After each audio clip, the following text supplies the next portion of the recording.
Hey guys, okay, first of all, intro. I never do intros, but I'm really excited, slash kind of nervous to bring you guys another narration series. It's about Charlie and Octavia, and it is called When Twilight Starfire Met the Morning Star. That sounded cool to me, I don't know, but hopefully you guys enjoy it, so here we go. Chapter 1, Bonding Gone Awry. Oh, wow! Octavia gasped in awe at the galaxy around her. Stars shimmered brightly, and the other astronomical wonders of the sky continued to shine. She was standing on a beautiful moon. It was the same as when her father had comforted her when she had a terrible nightmare as a child. Stolas loved to tell his daughter all about astronomy and the cosmos. He could babble on and on about it for centuries on end. There would be no stopping him if not for his princely duties as a Goetia. Octavia giggled happily as she chased a few shooting stars in front of her. But alas, they were only stars. One could not simply follow them. They were merely balls of burning gas that shone beautifully every night. And, as a Goetian princess and heir to the throne, one day they would be hers. Her father had told her a time or two about the grimoire and how special it was to the Goetias. He promised her that in time she would learn to do spells and learn how to use her powers properly. Octavia gazed at the galaxy around her in awe and wonder. I hope you'll be there, Dad, she said, thinking of her father. Stolas was hardly around to talk to her. He was either too busy screaming at her mother or hanging around that weird red dickhead that somehow interested him more than Stella did. It wasn't fair. Didn't he care? She sighed and watched as an asteroid floated by. Crash. Octavia was rudely awakened from her beautiful dream at the sound of breaking glass, followed by her mother's angry screams. Speak of the devil, her parents were going at it pretty early this morning. Octavia groaned and sat up in her bed. She quickly put in her earbuds and turned the music all the way up. Her parents' constant arguing was such a regular occurrence that she had resorted to blocking out the noise with music. It was quite obnoxious to hear her mother and father fighting all the time. She could almost never get any sleep with it happening. The song she had chosen was sad, to say the least. But it explained exactly how she felt each day, that she had to witness her parents arguing. The song began, and Octavia walked through the palace halls. At one point, she hopped effortlessly over a vase her mother had thrown at her father and missed. This was nothing new to Octavia. Stella loved to throw whatever she could grab at Stolas. It was not her concern whether or not he might get seriously injured from it. I can't believe you slept with an imp! Stella screamed furiously. It wasn't expected, Stolas tried to explain. I didn't have time to go to a motel. A motel! Stella countered. Like a fucking plebeian! Stolas tried again, only to be interrupted. Do you want to fuck this one too? Stella screeched, throwing one of their imp servants at him, which he dodged. The poor imp was thrust mercilessly into the wall. You are a goddamn embarrassment. I am not spending another moment looking at your pathetic, imp-sucking face. And with that, she stormed off.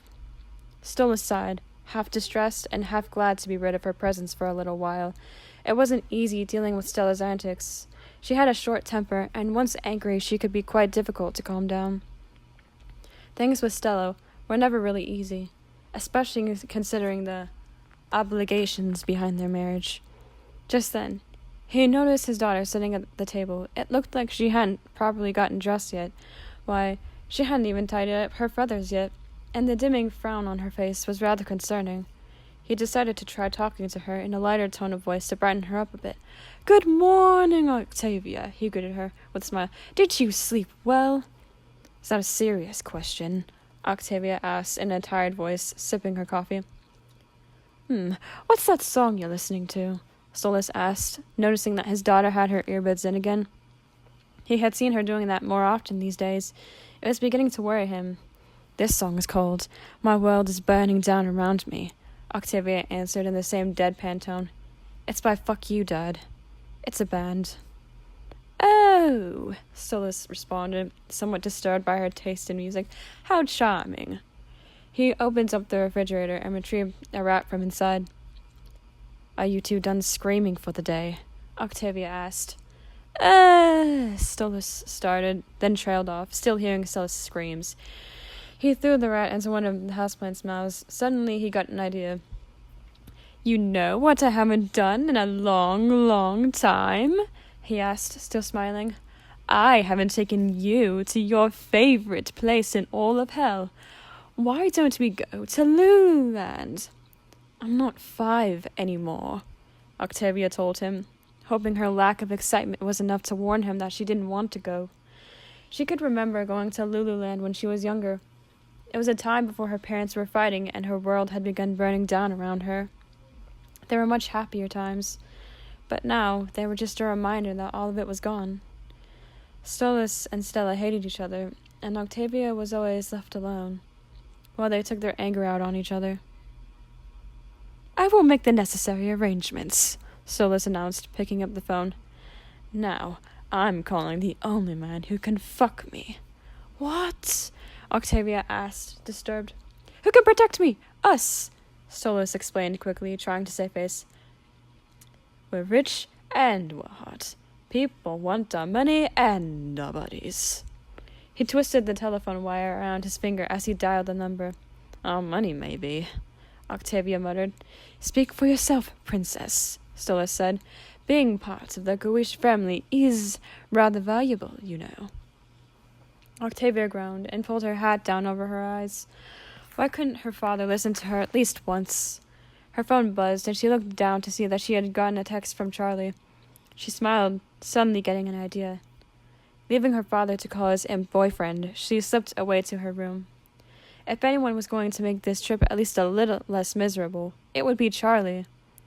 The two had been best friends for 7 years, and ever since Charlie had appeared in her life, Octavia didn't hate it quite so much anymore. But she also hated it whenever Charlie wasn't around. Octavia opened her phone and dialed Charlie's number. She answered as soon as Charlie picked up the phone. "Charlie, can I ask you something?" she asked.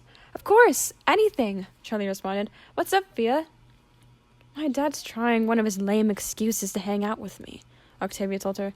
"He's bringing along that weird imp he's always talking to." "Well, maybe he wants to hang out with you," Charlie suggested. I know what you told me about him, but let's try to stay positive about this one, okay? Maybe he just misses you. I mean, think about it. Does he really enjoy being away from you?" Octavia went silent and sighed. She glanced up at a picture of her and Stolas. It was her as a baby, and he was holding her. The two looked so happy. She missed those times. "I suppose it's not fair of me to completely blame him," she said. "Yes, thank you. That's my girl," Charlie cheered. "You should spend time with him. Maybe things will be different this time." "But what if they're not?" Octavia asked. "Charlie, as much as I enjoy your optimism, it isn't always a good thing. Sometimes you must see things for what they really are. Sad reality is that my dad doesn't care enough to hang out with me. He's asking the imp along because he wants to hang out with him, not me. That's why I need you to come with me. Please, Charlie, at least for a little while." "Okay, fine," Charlie said. "I'll go." "You will? Oh, thank you so much," Octavia exclaimed in relief. "But only if we try out some bonding exercises for you and your dad," Charlie added. "What? Charlie," Octavia groaned. "What?" Charlie asked, feigning innocence. "You said you wouldn't anymore," Octavia reminded her. "Oh, come on, it'll be fun, I promise," Charlie assured her. "So, what do you say?" "Oh, all right," Octavia conceded. "But just so you know, it's not going to work." "Aw, don't worry so much, Fia," Charlie said. "Besides, I'll be with you. Nothing bad will happen." As expected, the theme park was packed full of demons, sinners, and all other residents of hell. It was complete with death-defying rides, as well as the common rigged games you'd find in most children's parks. As he had pronounced earlier, Stolas was accompanied by Blitz, along with his co-workers.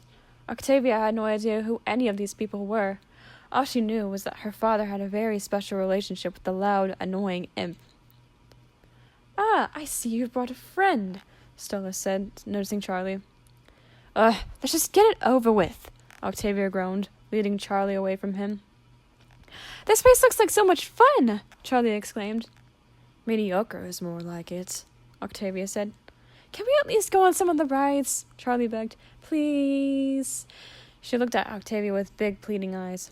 Fine, we'll go on some rides. Octavia gave in. Let's just get away from Dad and his red little imp thing.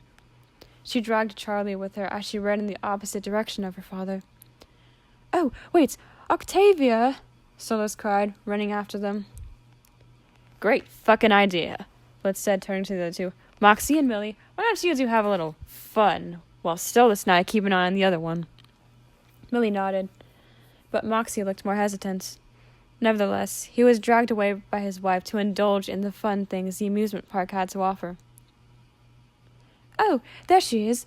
This way, Blitzy, Stolas said, and ran over to where Octavia and Charlie were standing.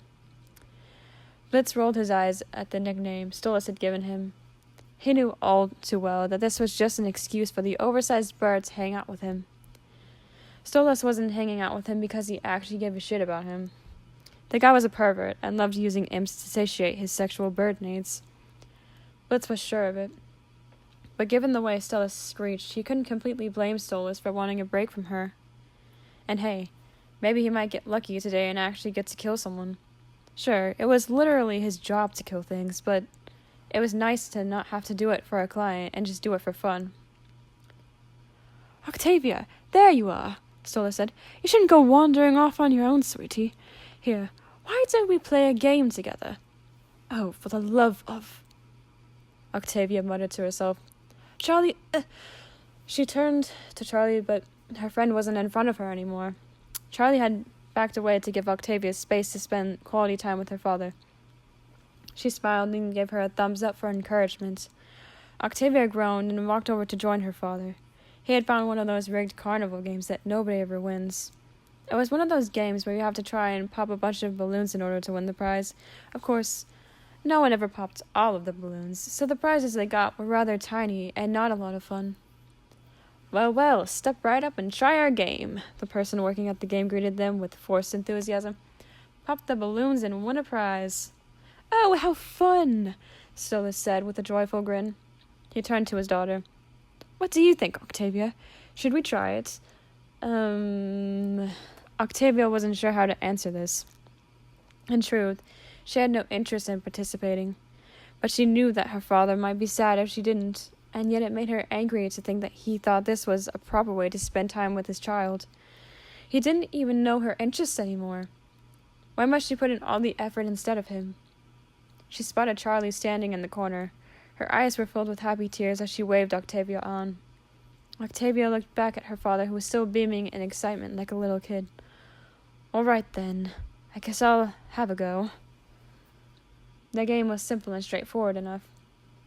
The worker prepared the game for her, and she stepped up to play. She was given a total of about 8 throwing darts. It was the same amount as the balloons. Octavia picked up one of the darts and threw it at the balloon. She smiled as she saw it pop up on impact. Well, lucky shot, the imp worker cheered. 7 more to go, and you win a prize. Here, why don't you give it a try? Octavia suggested, handing her father one of the darts. Oh, if you say so, darling, Stolas stammered, surprised by his daughter's act of kindness. She usually never acted this way. She was always shutting out the world around her, to cope with the arguments and the stress he and Stella often put on her.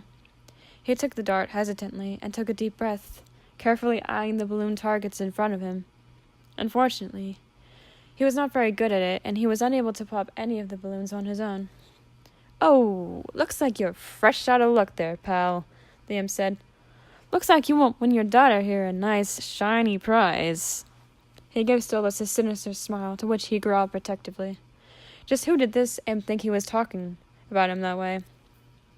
He had no right to say such things, and especially not about Octavia. Just then, there was a gunshot, and the worker was shot and killed.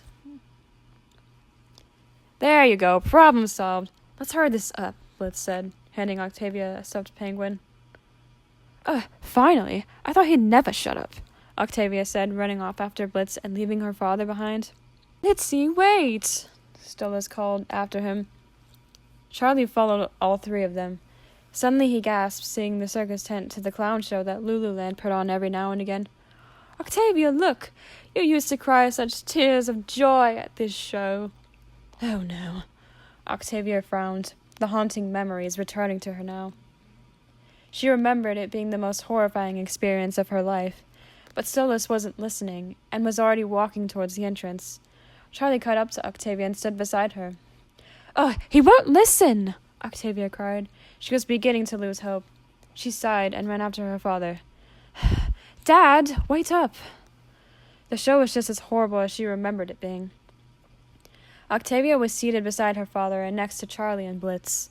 The show consisted of a bunch of messed-up, creepy robots singing children's songs, followed by the robotic Fizzarelli, the dumb rip-off of a famous clown. Or that was what Octavia knew him as. The show began with Fizzarelli singing Lululand's theme song. The longer she stayed, the more she wanted to leave. Just then, Blitz shot more assassins that were after Stolus and Octavia.